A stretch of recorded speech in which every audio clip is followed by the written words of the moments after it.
Sadgurave Namaha. Om Shri Chinmaya Sadgurave Namaha. Om Shri Chinmaya Sadgurave Namaha. Om Shri Chinmaya Sadgurave Namaha. Om Shri Chinmaya Sadgurave Namaha. Om Shri Chinmaya Sadgurave Namaha. Om Shri Chinmaya Sadgurave Namaha.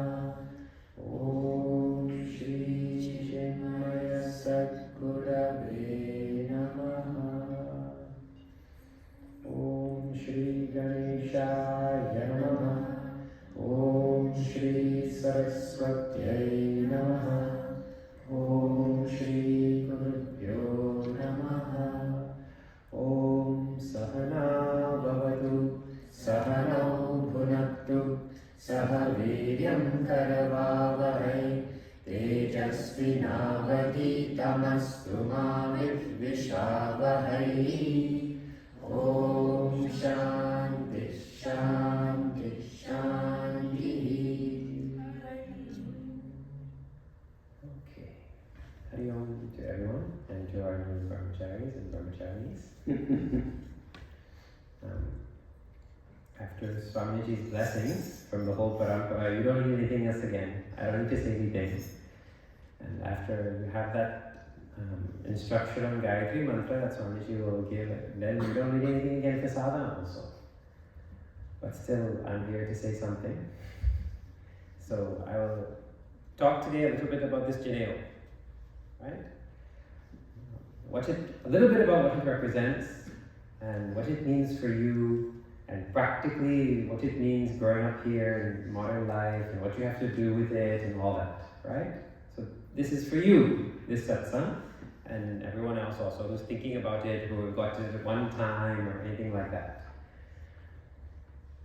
So, first thing is, in Bhagavad Gita also, first thing to understand is according to your identity will be your behavior. Those are big words. When you know who you are, then only know what to do. Arjuna was confused about who he was on that battlefield.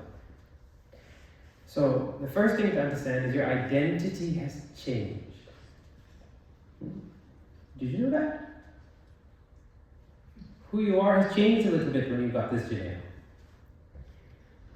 Now you are Rishi Putra. Rishi Putra means you're children of the saints and seers. You have an extra set of parents now. You have two sets of parents. You have the parents who you have already, that you came here with, and now you have another set. That means you know what it is to be a child of a parent. You have to live your life to protect your parents, to see that they prosper, to protect what they stand for, your lineage, correct? That's what you have to do for your parents. Now you have two sets of parents. So now your life has to be dedicated towards protecting what the rishis stood for. To embellishing it, to standing for it. You know how you say, how homes, oh no, in our household we don't do this, in our household we don't do that. You know when you go and visit your other friends' homes to play and all that, they say, oh no, I can't sleep over or whatever because we go to bed at this time. Each house has its own rules, no? So now you belong to the household of the rishis. That is a nice thing. So in our tradition, you are now called Dvija. Dvija means twice born. You know who else is called Dvija? Birds. You know why? Because first the bird is born as an egg. Like a chicken lays an egg. That's birth number one. But his little chicklet's birth happens in two phases. Birth number two is when he cracks open from the egg, isn't it? So he has two births in order to be born. You also are like that. Up until this point, you're in your formative years. But once you get this Janeau, now you've had your second birth, a new set of parents also. It's quite an amazing thing. You have a new identity. Now, this is an instructor for the parents also. In your household, you don't just have your children. You now have, in your trust, children that belong to society. And you have to make sure, in your household, they have certain rules that they have to follow. And then from this lineage, they have a next set of rules they have to follow. So you have to bend the house rules so that they can finish their Gayatri Japa and get up early and all that. You have to, because they're not just yours anymore. They belong to a bigger group. They're in your trust. So when you're changing their shirt and cleaning them up and you see that Janeau, every time you remember, oh, these are not just mine. These are Rishi Putra. They belong to something bigger. So this is the first thing. Now the other thing is, Rishis don't have necessarily Putra. They don't have children. Rishis do have children, but a child of a Rishi is always a Shishya. Say that word? Shishya. And if you're a Shishya, you're just as good as a child. So for every Guru, his Shishyas are like his children. So for a Guru, to be a child means to be a disciple. Not a student, right? Student is one level. Disciple is one level above. Rishi Putra means like that. So what is the message of this Rishi tradition? What is it you have to stand for? What is it you have to hold on to? What does it mean to belong to the Rishi tradition? Well, Gurudev has already taught all of us what it means. Janeau or not. If you want to belong to this, actually you can't, once you belong to a family, you can't leave, You cannot be separated now. No matter what happens, you still come under this family. And we have also pledged to be there. Anytime you need any help, Tinaji and I am there also. So the message you have to stand for is like this. A few different messages you're going to get today. You have to pay attention, right? Number one, message of Gurudev and this whole tradition is keep smiling. See, there's a metaphor. This Janeau which you're wearing, right, it goes underneath your clothes. And you never take it off. It is just there forever. If it gets old and tattery, then you're going to put a second one on and then take off the old one. So you will have Janeau on for the rest of your life now. It's like it becomes like an extension of your body, actually. Right? So, and the only time it comes off is when the Guru takes it off. And he gives you sannyas. This is how it happens, right? He'll take a scissors, the Guru, and cut it when you get sannyas. But as a student you will wear it, then as a married person you will wear it, and then as a retiree you will wear it also. This Janeau. So it becomes just like as good as your body is with you all the time. And there's something very beautiful about that also. See, when you take off these clothes and you go and put on your soccer uniform after this and you go play, right? Before Janeau, then you take off your soccer clothes and you put on your school clothes. Then you take off that and you put on your kurta. You go on changing your clothes, and every time you change your clothes, you change your behavior and your feelings and your identity and everything, isn't it? And then when you're at home in your pajamas on Christmas Eve, you behave one way, right? But then if your friends come over, suddenly you'll behave differently and change your clothes and all that, isn't it? So, like that, we also go on changing our clothes and our behavior. But because the Janeau is there underneath, it never changes. It tells you that there's something that no matter what you're wearing, always must stay the same about you. Right? And the first thing is the message that the Rishis stand for, which is keep smiling. That means if you're playing on the soccer field and you're competing and you're the best one and you score the goal and you make the other team feel sad, right? Because you're number one, now they're number two. So on the outside, you're the best soccer player. But on the inside, your rule is to keep smiling. And the second rule in that is to be helpful. These are the two rules. Always, in every circumstance. Even if you're winning at soccer, what do you have to do then? You're not being helpful, you're making them lose, the other team. Well, after the game, you can't gloat in their face. You have to say, if it was any other day, you guys would have won. It wasn't your lucky day today. You have to share joy, be helpful, encourage them. You see? Outside you might be the best, But inside, you're always looking for ways to help and smile. On inside, you cannot have, oh, I want to give vengeance. We lost last time. This time, I'm going to give it back to them. Once you wear this Janeau, you can't have that. Underneath everything, there has to be happiness, not vengeance. Happiness, not hurt. Happiness, not anger. Happiness and helpfulness. That is what it means. Underneath anything you wear. And one day when you grow up and you become big CEOs of companies and presidents or sadhus, whatever you might become, people won't know, but you know underneath, no matter what I'm doing, helpfulness and happiness. So this is the idea. That's why you never take it off and you wear it under all your clothes. You get it? So what do you have to stand for?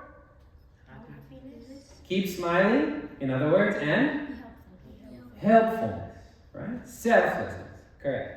There's one more thing also that comes with this. Today, if you have to register for Bal Vihar or register for any school, you have to go fill out a form, meet a person, do a whole online thing. But in the old days, if you had to register for school, you know what was registration? The registration was, I get my Janeau. That was school registration. When you put that on, that means now you belong to a gurukul. You have a guru.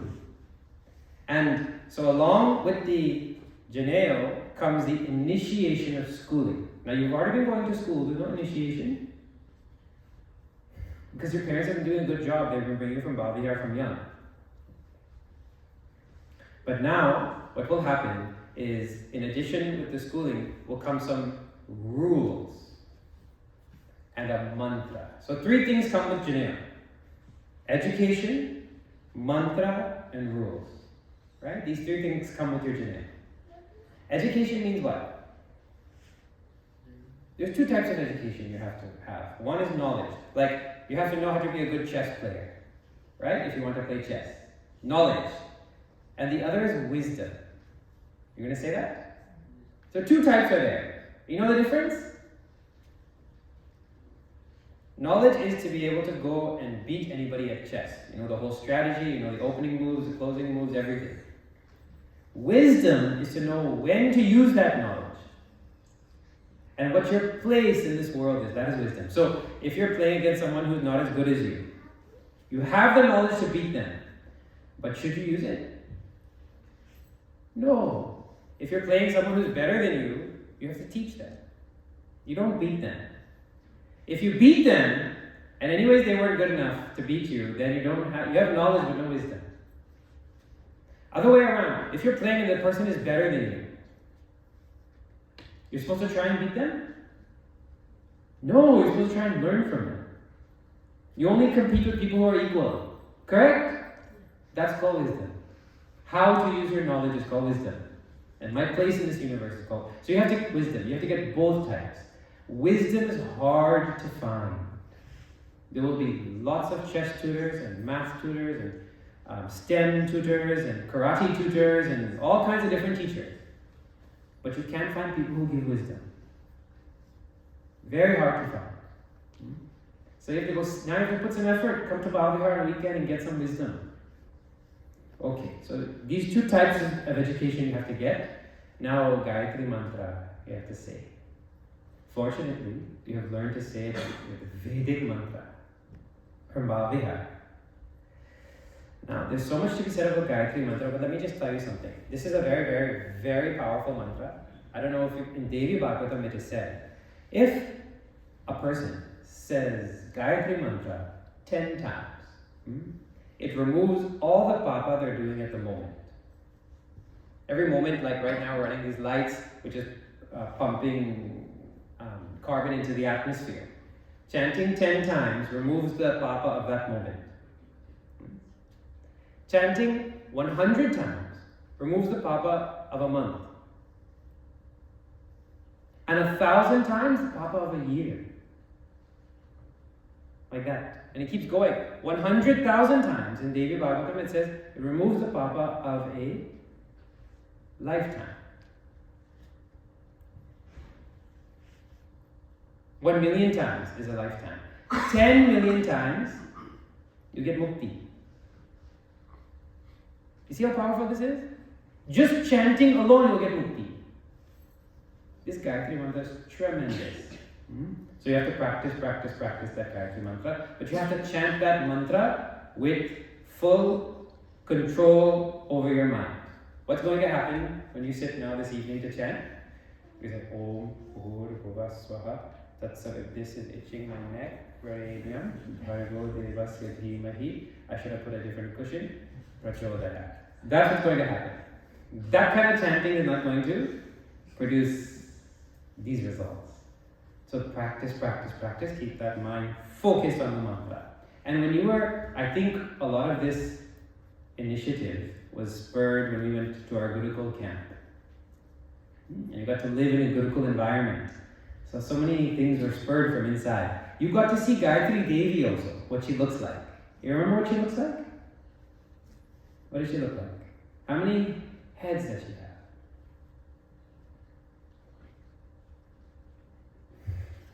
5. They conferred with each other. Is it 5 or 4? 5, yes. The Vedas are personified as Saraswati.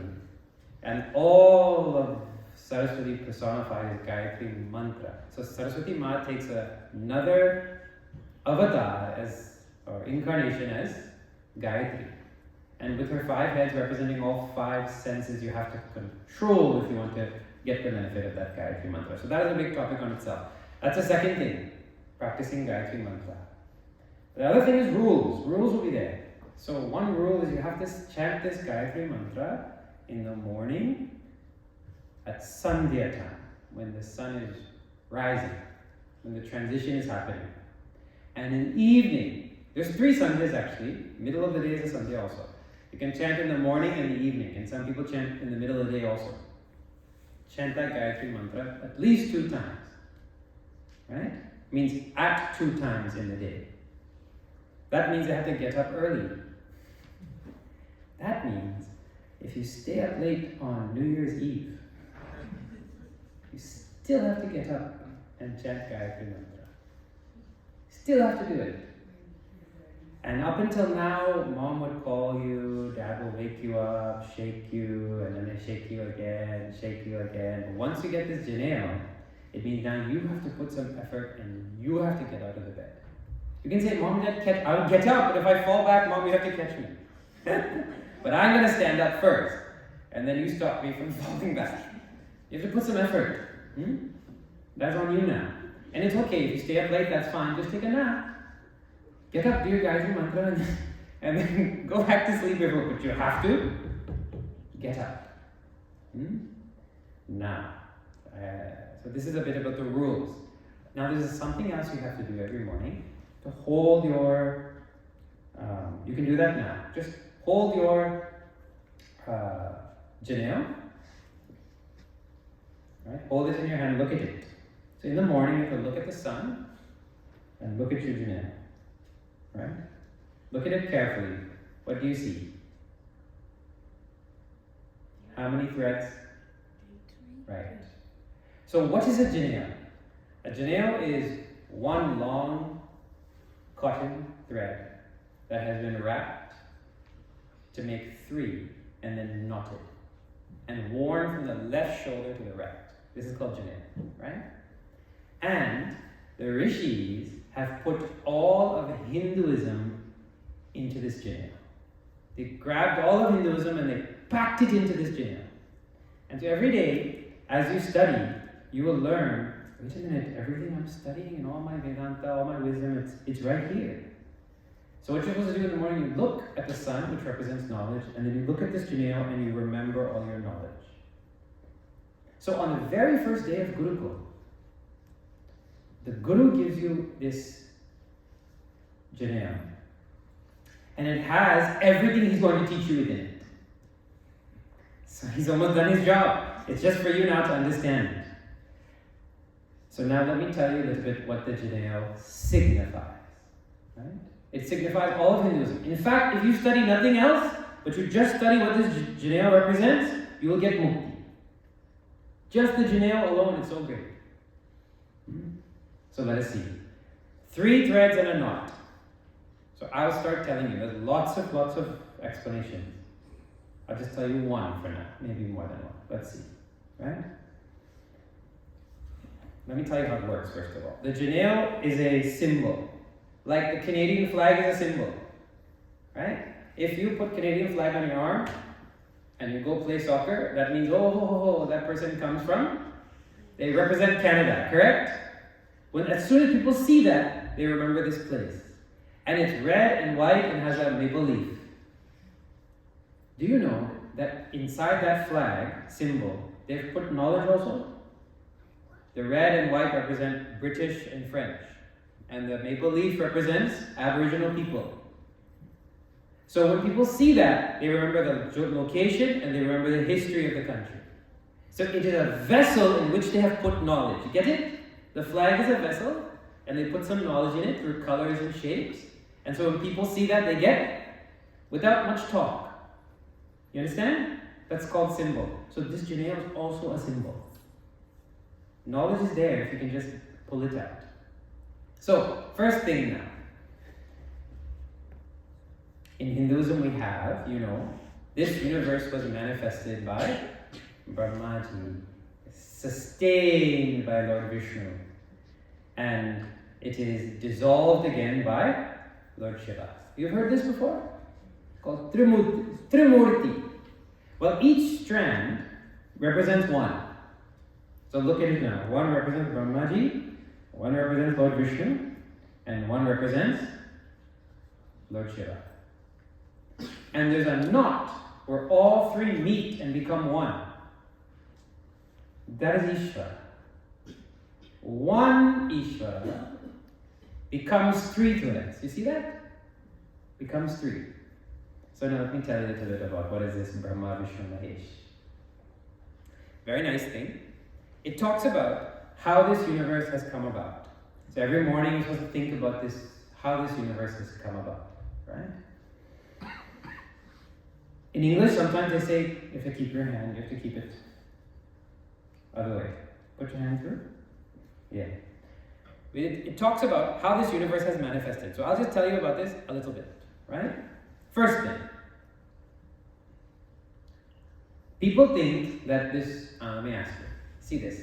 When I entered the other day, somebody said, where did Devji get his beard? Where did he get it? As though I went to Costco and they had a Boxing Day sale. Right? But where did it come from? Did I have to get it from? Did I create it from somewhere? Where was it? It was already there, underneath, isn't it? In fact, when I was your age, it was there. In fact, right now you have a beard. Well, not Neha, but everybody else. You have a beard. Feel it? Is it there? Not there. But it is there in an unseen form. So just like at some point, at the right moment, hairs will start coming out. But they're already there in some form. So too, if you know a mango has a big seed like that? Once you eat the mango and you suck the seed, if you were to take a chopper and cut it open, would you see a mango tree? No. But if you close it and you, not that same one, you get another one and you put it in the ground, right? It'll grow, isn't it? In the right conditions. What will come out of it? A shoot. A tree. So the tree is inside there, although when you look, you can't see it. The hair is there, although when you look, you can't see it. So the whole universe is like that. There's all the things that happen and have come in this universe. First, they were there in unseen form. Brahmaji's job is to make it appear. But he doesn't create it out of nothing, it's there. He needs to make it appear, like bringing a tree out of a seed. That's his job. Lord Vishnu's job is to sustain that tree for some time. And Lord Shiva's job is to make it demanifest. But all that is Brahmaji. All that is Ishvara. Just like when you go to school, and I tell you, you meet Ishvara every day at gym class. You're a gym teacher. You don't have to call him gym teacher. When you get there, first he's Brahmaji. Because he has his keys, and he goes and he opens the locker, and he starts pulling out all the equipment. Hitherto hidden. You don't know what you're going to do at gym class until he pulls out the dodgeball. right? Or the volleyball net, right? Or the soccer. Then you know. So he has it all unseen and he brings it out. Correct? This happens? Then you, today's soccer, right? Then he switches from Brahmaji to Lord Vishnu and he puts on whistle. Referee and coach, maintaining the game for some time, isn't it? So he's no longer called teacher, he's called coach or referee at that time. Then he puts that whistle away or he stops blowing it and he becomes head cleaner. And he says, okay, you guys grab that and you guys grab that, and he makes everything dissolve again back into the cabinet where everything is. So your teacher is Ishvara. You become Brahmaji and brings everything out. Lord Vishnu sustains the game, and then Lord Shiva gets everybody to put it away again. So one Lord, one teacher, called by three names. In the same way, this whole universe was brought out by the Lord and brought back. Brahma, Vishnu, Mahesh. So this is the idea. Okay? Now what does it do for you? It's a lot of information. This is what you have to think about in the morning. Right? What does it do for you? First thing you have to remember. Every time something comes in my life, something else has to depart. Oh, I didn't tell you that also. Anytime, have you noticed? Look at this right there. Up until this point, you were just young boy, young girl. But young boy, young girl had to die in order for brahmachari and brahmacharini to be born. The little baby had to die in order for the toddler to be born. Remember, you see pictures of baby you? Where is baby you? Gone. And unless that goes, the next you can't come, isn't it? And unless that goes, the next you can't come. So the 3-foot or the 2-foot version of you has to go away in order for the 3-foot version of you to come, isn't it? Something has to go in order for something to come, always, constantly. That is this universe. So now when you look at that, you say, oh, I am also part of this universe. So, if I will also one day dissolve, and then something else will be created, I'll be there in a different form. So since I will also come and go like everything else, I better do something good with my life. Like this you have to think. Or if when I go to school, something goes away from my life, well, that's okay. As soon as it's gone, something new will come. Because when the seed is gone, the shoot comes. When the shoot is gone, the tree comes. The tree has to go and give up all its leaves to leave room for the next tree. There's never any permanent destruction. So suppose you go and you get bad grades. And you look at your Janeau and say, oh no. The bad grades have to come. And right with that, something good is coming along with it. And vice versa. When something good comes, well, I had to give up something to get that. So like this, you think every morning. It won't make sense now, but every morning you go over those ideas again and again and again. This is what the student has to do. Now, that is only one. This Janeau represents past, present, future. It represents sattva, tamas, rajas. It represents Sthula, Sukshma, Karana, Sharira. And on. So all of the major threes that we have, which represent everything in Hinduism, is captured in that. And the student every morning, he studies that. And if he studies it well, then the Guru will come and chop it off. And you will go beyond. The objective of getting this Janeau is to live so well that the Guru says, okay, you graduated from this Janeau also. And cut it off. You get it? Alright. So I think I've covered many points. Now a few practical points. When you go to school, and you're there in the change room, and you're changing, you'll be like the only boy and girl with Janeau. Right? And everybody will say, what is that different thing? Well, not in Brampton, actually there might be some more boys and girls with Janeau, but in other places, you'll feel like I'm different, isn't it? If you were growing up in India or other places, you wouldn't feel different. Everybody will have. You should know that. It's just because here, nobody else has. Because here, Hindu people are like 1%. So then, you have to be able to explain now. Or when you come on Sunday and somebody asks you, what happened? Why did you shave your head? You have to be able to explain. Now, I belong. I'm a son, or I'm a daughter of the rishis. And I have something. I have new parents, which means I have to be happy and be helpful all the time. That's what this is. You have to be able to explain it. And then if you feel shy at school, one person wearing Janeau and all that, I want to tell you something else about that. Right? Hinduism has been doing this type of thing for thousands and thousands of years. Right? And we know what works. The other religions have been doing for a few hundred years only. So if it were a family of religions, Hinduism would be the great-grandfather. And the other religions would be like young teenagers. So the great-grandfather, he's seen everything. He knows what works. This Janeau works to make strong and good people. Right? We've seen it work for thousands of years. And it's eco-friendly. So because other people don't have it, doesn't mean you should feel shame. See, I'll tell you something else. You eat roti and chana with your hands? Roti and aloo? Then if you meet somebody who has only knife and fork, and what? You're eating with your hands? What's wrong with you? You have to know, okay, of course they'll say that because nobody else here does that. But people have been eating with the hands for thousands and thousands of years. And it's eco-friendly and the food tastes better also. We know what works, right? So you introduce them to that. So no competition. I'm not saying fork and knife is bad, but you should not feel shame.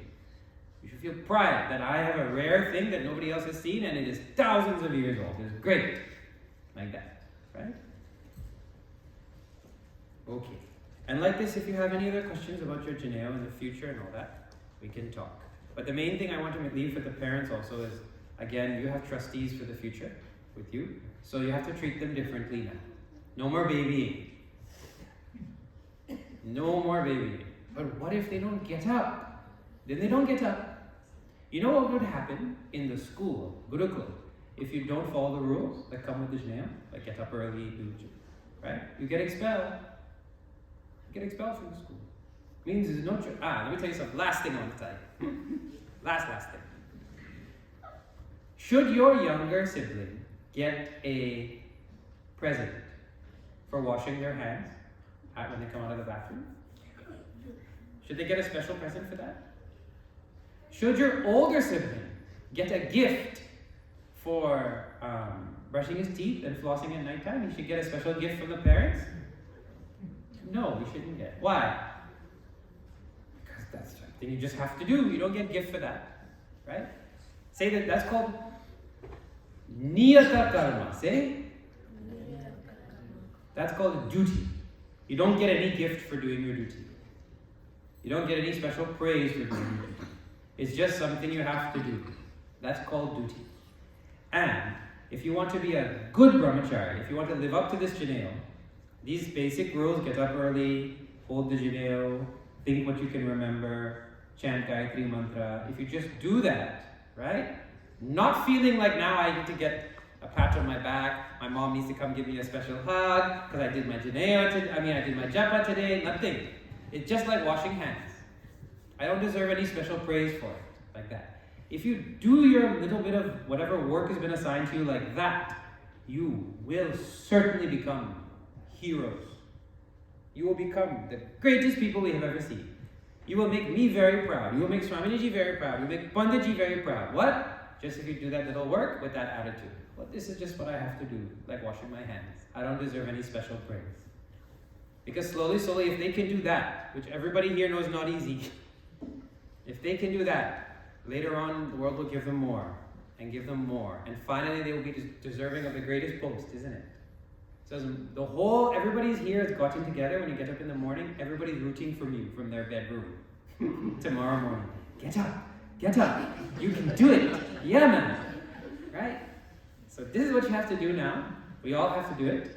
And Ginaji and I might pop into your house one morning, 6 a.m. before Bhavihar starts. And just check and see if you're there. Come and chant with you. How about that? Right? Okay, now last announcement I'll give. Ram Janma Bhoomi celebration is on January 22nd. It is going to be the biggest gathering of human beings that human civilization has ever seen. Bigger than Kumbh Mela. And Kumbh Mela currently, at 40 to 70 million people that gather there, that's seen from space. It's the biggest gathering ever. This will be bigger than that. And it is, Deepavali is when Ram comes home. Correct? And we celebrate the annual return. But really Ram is coming. So this is bigger Deepavali than Deepavali. Correct or not? And Hindus all over the world will be celebrating. The most massive, and this happens one in a yuga. Not once a year. So you're lucky to be alive while this is happening. Correct? So many people will be inspired to do something. Right? And Lord Shiva, Ishta Devata is Ram. So we will be doing chanting in the mornings. Shri Ram, Jai Ram, Jai Jai Ram, 15 minutes or 20 minutes. One mala every morning. So you can log in on Zoom and chant for 21 days leading up to that, from January 2nd. And hopefully we can organize at Bal Vihar to have a wonderful celebration. Bal Vihar is on the 21st, and the celebration is on the 22nd. What if we just line the halls and let Ram, Lakshman, Bharat, Shatrugna, Jambavant, everybody come down the line there. And everybody can throw petals on them. And Ram can come and we can all feel excited. Right? And you guys can dress just like this, as sadhus. Since you have the gear already. Or something. We could do something. Right? So if you're interested in that kind of thing, please speak to us. We'll make something happen. Right? Okay. But yeah, otherwise, this or not this, everybody should do something. And on the actual day, you should celebrate the Deepavali in January, once in a lifetime, once in a yuga. Deepavali in January. We should make it huge, line the streets and light lamps and everything. It is a great thing. Okay. Other than that, are there any other announcements? I know we'll have Aarti and then closing, but.